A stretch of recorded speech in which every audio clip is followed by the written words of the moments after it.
Ninguém sabe de verdade quem manda no mundo de One Piece. E eu não tô falando isso no sentido de é complicado. Eu tô falando que existe uma entidade sentada no topo de tudo, do governo mundial, dos fuzileiros navais, dos dragões celestiais, e Oda vem escondendo esse personagem à vista de todos desde o começo da história. O nome dela é Imo-sama. E as teorias em torno desse personagem podem mudar completamente a forma como você enxerga One Piece. Olha, One Piece está em execução há mais de 25 anos. Oda plantou sementes tão fundo nessa história que algumas delas só estão começando a brotar agora. E Imo é provavelmente a maior de todas. A maioria das pessoas sabe que Imo existe, mas pouquíssima gente parou de verdade para pensar sobre o que Imo realmente é, de onde Imo veio e o que a existência de Imo significa para o final dessa história. Hoje é exatamente isso que a gente vai fazer. A gente vai passar pelas teorias mais sólidas, pelas evidências reais dentro do mangá e pelas coisas que quase ninguém comenta. Se você curte esse tipo de análise profunda, já se inscreve no canal porque é exatamente isso que a gente faz aqui. Vamos nessa! Aqui está a pergunta que a maioria das pessoas pula rápido demais. Quando Imo foi revelado no capítulo 906, a reação da comunidade foi basicamente: caramba, tem alguém acima dos 5 anciões. Ok, esse é o vilão final. E aí todo mundo seguiu em frente. Mas espera, pensa nisso por um segundo. O governo mundial existe há 800 anos. Eles vêm controlando a narrativa do mundo inteiro há 8 séculos. Apagaram países inteiros da história. Executaram pessoas só por fazer as perguntas erradas. Tem uma instituição, os 5 anciões, que parece ser a maior autoridade do mundo. E aí, do nada, a gente descobre que tem alguém acima até disso. Alguém que aparentemente está sentado no trono vazio. Um trono que era para representar que nenhuma pessoa governa o mundo sozinha. Por um tempo aparentemente muito, muito longo. Então, quem é essa pessoa? Há quanto tempo ela está lá? E por que ninguém no mundo parece saber que ela existe? É aqui que fica realmente interessante. Teoria 1. Imo é imortal, e não de forma metafórica. Essa é provavelmente a teoria mais embasada da comunidade, e quando você ouve o raciocínio, fica difícil discordar. Vamos voltar para o Tesouro de Marijós. Lá no arco de Dressrosa, Doflamingo menciona que conhece um segredo sobre os dragões celestiais, um tesouro nacional tão importante que, se fosse revelado, sacudiria o mundo inteiro. Ele também menciona que esse tesouro, combinado com o poder da Op Op no Mi, poderia dar a alguém a imortalidade. Agora, aqui está o que quase ninguém conecta. A habilidade máxima da Op Op no Mi, a Operação Juventude Perene, pode conceder vida eterna a outra pessoa. Mas tem um porém. Quem realiza a operação morre no processo. Então alguém, em algum momento nos últimos 800 anos, usou esse poder em outra pessoa. Alguém sacrificou a própria vida para dar vida eterna a outro. E Imo está sentado naquele trono desde então. Pensa no que isso significa. Imo não está apenas vivo há 800 anos. Imo está governando há 800 anos, assistindo impérios subirem e caírem, assistindo o século sombrio ser apagado da história, assistindo Roger chegar em Laugh Tale e depois morrer, assistindo Barba Branca cair, assistindo tudo de um trono que ninguém deveria saber que existe. Isso não é um vilão. Isso é outra coisa completamente diferente. Teoria 2. Imo estava lá durante o século sombrio. Essa é uma extensão direta da primeira teoria, mas merece espaço próprio por conta do quanto ela vai fundo. O século sombrio, o período de 100 anos que o governo mundial tornou ilegal pesquisar, é a origem de tudo em One Piece. Foi quando o Reino Antigo caiu. Foi quando os 20 reis formaram o governo mundial. Foi quando os poneglifos foram criados. Foi quando o mundo se tornou o que é hoje. Se Imo é imortal e está vivo há 800 anos, então Imo não apenas herdou o governo mundial. Imo o construiu. Ou pelo menos, Imo estava lá quando ele foi construído. Agora se pergunta, que tipo de pessoa criaria um sistema onde a própria existência é mantida completamente em segredo? Onde um trono vazio, falso, é mostrado ao mundo para representar paz e igualdade, enquanto o verdadeiro governante fica nas sombras. Alguém que tem algo a esconder, algo grande. E a gente já sabe o que é esse algo, a verdade sobre o século sombrio, o reino antigo e o que realmente aconteceu há 800 anos. Imo não é só um vilão no final da história.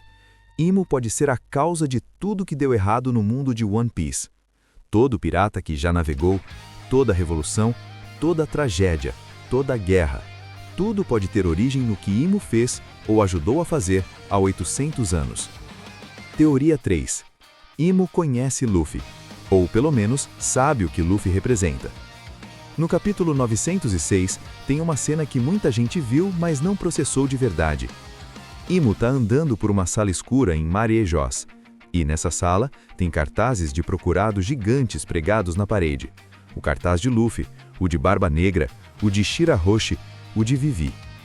E aí, Imo pega uma tesoura e corta o cartaz de Luffy. Isso não é aleatório. Oda não faz nada aleatório. A interpretação mais comum é que Imo vê Luffy como uma ameaça e quer eliminá-lo. E sim, provavelmente é parte disso. Mas pode ter algo mais profundo acontecendo. Aqui está o que quase ninguém comenta. Luffy carrega a vontade do D. O clã D foi descrito como os inimigos naturais de Deus. Os 5 anciões usam a palavra Deus para se referir a algo ou alguém extremamente importante. Algumas teorias sugerem que essa palavra se refere diretamente a Imo. Se isso for verdade, então a reação de Imo a Luffy não é só tática, é pessoal, é existencial. Luffy, simplesmente por existir e fazer o que faz, libertar pessoas, se recusar a se ajoelhar, fazer o mundo rir, representa uma ameaça direta à ordem que Imo passou 800 anos construindo. E Imo sabe disso. Teoria 4. Os 5 anciões não são quem a gente pensa. Ok, fica comigo aqui porque é onde as teorias começam a ficar de verdade perturbadoras. Durante a maior parte da história, os 5 anciões foram apresentados como velhos de Hobbes, bem posicionados, poderosos, mas no fundo apenas burocratas perto do topo de um sistema corrompido. Aí, em capítulos mais recentes, Oda começou a revelar suas formas verdadeiras, e eles são monstros, monstros literais, físicos, com Akuma no Mi míticas ligadas a criaturas antigas e divinas. Saturno, Marte, Júpiter, Vênus, Urano. Nomes de planetas, nomes de deuses. Agora se pergunta, por que 5 seres com esse nível de poder se submeteriam a outra pessoa? Por que criaturas assim se ajoelhariam diante de Imo? Uma possibilidade. Eles não têm escolha. Imo vive há 800 anos e teve séculos para acumular poder, conhecimento e influência que os anciões simplesmente não conseguem igualar. Outra possibilidade, eles acreditam no que Imo representa. São crentes de verdade. Imo não é apenas o governante deles. Imo é algo que eles consideram sagrado.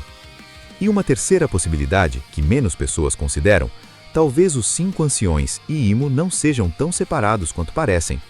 Talvez sejam todos parte do mesmo grupo antigo, faces diferentes da mesma estrutura de poder original que vem governando o mundo desde o século sombrio. Se for esse o caso, derrotar o governo mundial no final de One Piece não é só destruir uma instituição corrompida, é desmantelar algo que vem se calcificando há 800 anos. Aqui eu quero parar e fazer uma pergunta que acho ser a mais importante sobre Imu e que a comunidade em geral ignora porque é desconfortável. O que Imu quer? Pensa em cada grande vilão de One Piece. Todos têm uma motivação clara. Crocodilo queria uma superpotência militar. Doflamingo queria ver o mundo pegar fogo porque foi machucado. Kaido queria uma guerra digna de morrer. Big Mom queria um mundo sem discriminação. Até os vilões mais abstratos têm visões de mundo coerentes. Mas Imu? A gente quase não tem ideia. Por que Imu quer manter essa ordem mundial? Como é que 800 anos de controle parecem? Imu genuinamente acredita que o mundo está melhor assim? Imu está protegendo algo ou com medo de algo? Porque aqui está o negócio sobre viver 800 anos. Você para de ser humano. Você para de pensar como as pessoas normais pensam. Sua relação com a morte, com o tempo, com outras pessoas, tudo muda completamente. Imu assistiu cada pessoa que já conheceu morrer. De novo e de novo e de novo. Por 8 séculos. O que isso faz com alguém? E é por isso que eu acho que o personagem de Imu, quando totalmente revelado, vai ser um dos vilões psicologicamente mais complexos que Oda já escreveu. Não porque Imu é mau de forma barulhenta e óbvia, mas porque Imu pode genuinamente acreditar que o que faz é certo, que o mundo precisa de uma mão firme e invisível, que a liberdade, o tipo que Luffy representa, é perigosa, que o caos do século sombrio jamais pode se repetir. Imu pode ser um vilão completamente convicto de que é o herói da história, e isso, sinceramente, é assustador. Vamos falar sobre o que a gente de fato sabe sobre o século sombrio e como ele se conecta a Imu. Há 800 anos existiam 20 reinos. Eles se aliaram para derrotar algo ou alguém chamado de Reino Antigo. A gente não sabe o nome real do Reino Antigo, não sabe exatamente pelo que ele lutava, mas sabe que o povo do Reino Antigo foi quem criou os poneglyphs, justamente para que a verdade não pudesse ser apagada. Isso nos diz algo importante. O povo do Reino Antigo sabia que ia perder, e queria que alguém, algum dia, descobrisse a verdade. Joy Boy faz parte disso. Joy Boy fez uma promessa para alguém na Ilha dos Homens-Peixe que não conseguiu cumprir. Joy Boy está conectado ao Reino Antigo, e Luffy, ao despertar sua Akuma no Mi, se tornou o próximo Joy Boy. Agora, aqui está a conexão com Imu.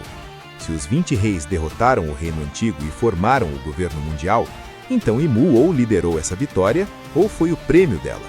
Ou Imu foi um dos 20 reis originais, ou um de seus campeões, que recebeu imortalidade como recompensa. Ou Imu é algo conectado ao próprio Reino Antigo, alguém que sobreviveu quando todos os outros caíram. Essa segunda opção é uma teoria menor, mas genuinamente fascinante. E se Imu não é um vilão no sentido tradicional, mas um fragmento quebrado do Reino Antigo?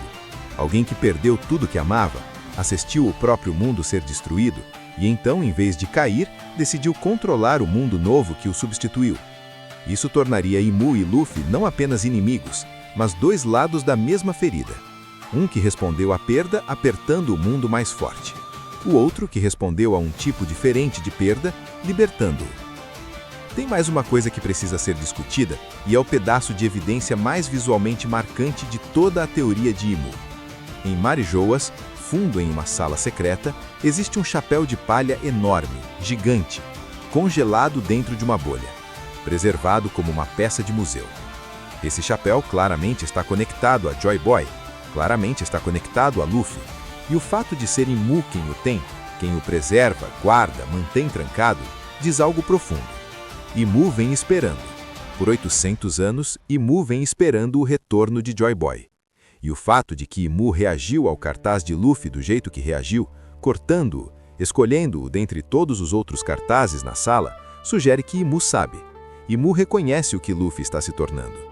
Isso não é uma perseguição aleatória entre um protagonista e um antagonista que nunca se encontraram. Isso é uma revanche. Uma revanche de 800 anos entre duas ideias opostas sobre como o mundo deveria ser. Joy Boy disse que o mundo deveria ser livre. Imu decidiu que o mundo precisava ser controlado. E agora, depois de todo esse tempo, o herdeiro de Joy Boy está por aí no mar, derrubando cada sistema que Imu construiu. Uma ilha de cada vez. Aqui está um negócio sobre Imu que eu acho que torna esse personagem tão importante para One Piece como um todo. Cada vilão que Luffy enfrentou até agora foi, em algum sentido, uma prévia, um ensaio. Crocodilo ensinou que força sozinha não basta. Lucci ensinou que às vezes o próprio sistema é o inimigo. Doflamingo mostrou que pessoas com poder podem remodelar a realidade para todos os outros. Kaido mostrou que mudar o mundo exige um nível de despertar, de se tornar algo além de apenas um lutador forte. Imu é a prova final, o acúmulo de tudo, um governante imortal, um segredo de 800 anos, a pessoa que decidiu como o mundo ia ser e então passou 8 séculos garantindo que ficasse assim. Derrotar Imu não vai ser só uma luta física, vai exigir que Luffy e o mundo enfrente toda a história do que foi enterrado no século sombrio, que entenda a verdade do que aconteceu, que chore por isso e então escolha algo diferente. Isso não é só uma batalha, é um acerto de contas. E honestamente, eu mal posso esperar para ver como Oda vai fazer isso. Se esse vídeo te fez enxergar One Piece de um jeito diferente, se inscreve no canal, tem muito mais por vir.